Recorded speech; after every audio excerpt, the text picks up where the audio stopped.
everybody, welcome back to my channel. So today's video is going to be using the Magic by JUVIA'S palette. I mean, this palette is absolutely gorgeous. Absolutely gorgeous. The colors, the pigment, everything is just speaks to me on a whole new level, and I love this palette. So to begin, I'm going to prime my eyelids as always per usual with my Better Stay Maybelline concealer, and I'm going to blend that in using my Morphe brush and just making sure that I have a nice even canvas on my eyelids. That way the eyeshadow doesn't crease, budge, move, smear, doesn't do anything crazy. It needs to stay put and in its place. And then I do set that with some powder. So diving into the JUVIA'S palette, I'm going to pick up this shade here and blend that into my transition color. Now I do go a little bit light-handed with this color at first just to get a nice transition shade with it. And then I do go back in, for the crease in the same color. But as a transition color, it's very pretty. It's a nice, brown, nude-ish color. So just go very light-handed with it at first, and then when you feel comfortable or if you want to, definitely go ahead and build up that transition color if you feel like you need to, but definitely start light-handed at first if you choose to use it as a transition color. Going into the same color again, as I mentioned, with a Morphe M411 brush, I believe. And like I said, I just really deepen up the color and put that into my crease, just going back and forth in windshield wiper motions, making sure that it is nice and even across from outer corner to inner corner, and just making sure that I get the pigment that I want, that I'm going for with this shade and this color. Now, this is my first JUVIA'S palette that I have tried, and I can 100% say that I am not disappointed. They did an excellent job on this palette, and I will most likely buy another one from them because it is nothing but great things over here. Picking up this dark blue shade, I'm going to use this as an outer corner color, really focusing it into the crease, but mainly in the outer corner.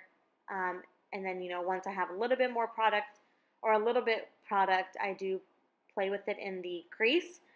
And I just start to build it up, again, get the color that I am going for.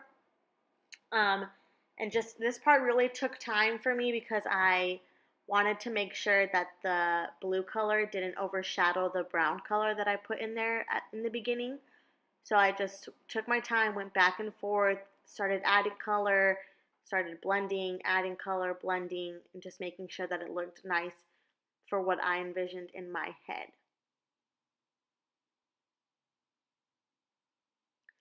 Dipping into the dark blue shade in the palette and just really focusing this color on the outer V of my eye.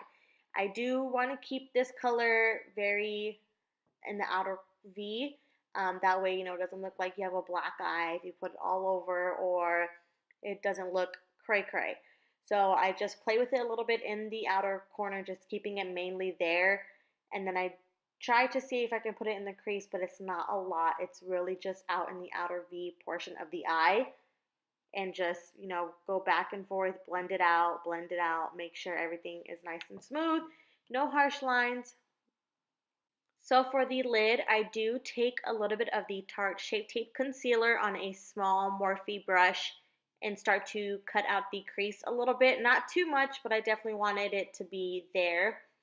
And so a little trick that I did was put a little bit on the tip of my, closest to my lashes, looked up, because I kind of have a little bit. I wanted to make sure you saw the cut crease when my eyes were open, because I tend to do them a little bit lower and it gets lost. So I just do that, and then I blend in the rest of the concealer. And this really, really just take your time, and I'm definitely not a pro at this, so yeah.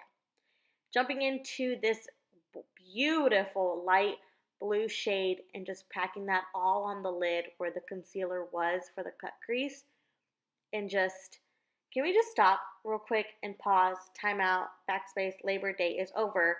This shade literally spoke to me on a spiritual, emotional, mental way that I have been wearing this on my eyes for the past week now.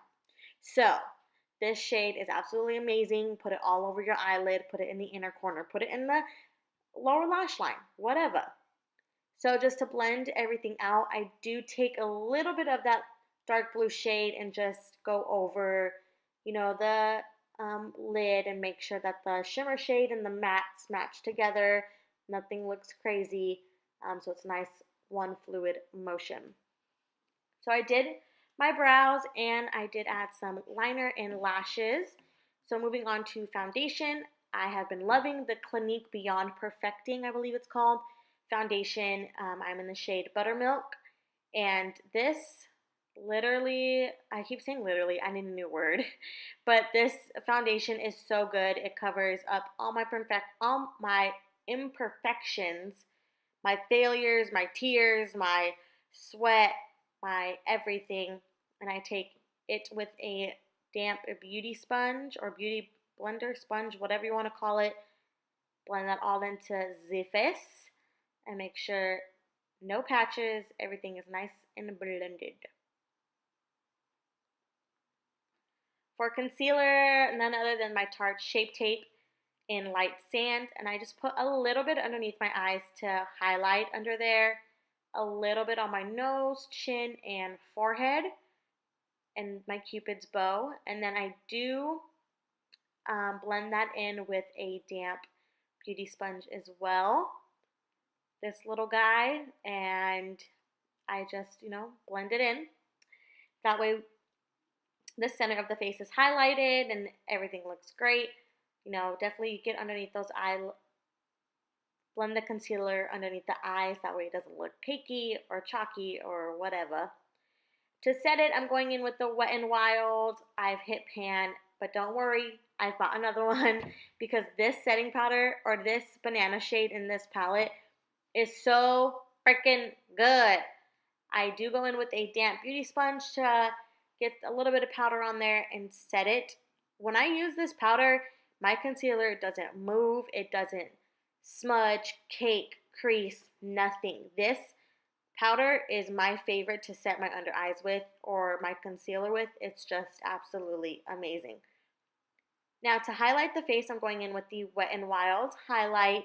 It's a more of a rose gold kind. I don't remember the name, I'm sorry, but I do use that as a highlight, and it is a nice subtle highlight. You can definitely build it up, but it is just absolutely gorgeous. A nice little, hit from the sun, and you're like, dang, what highlight is that? And you're like, girl, it's drugstore. You need to get on it. So that's that.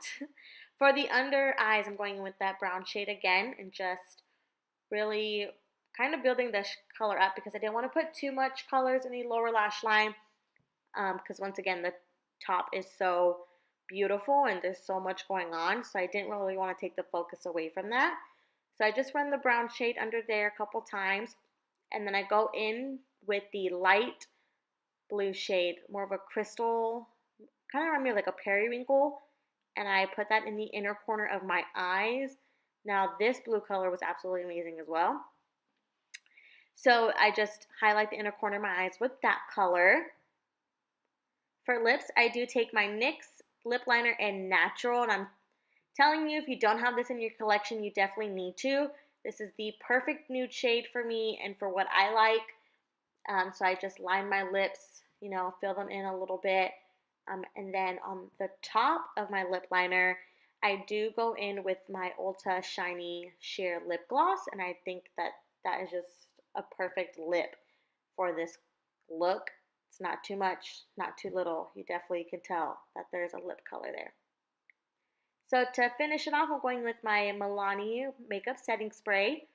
And that is it, guys. I really hope you guys enjoyed this video. I enjoyed making it and using this palette.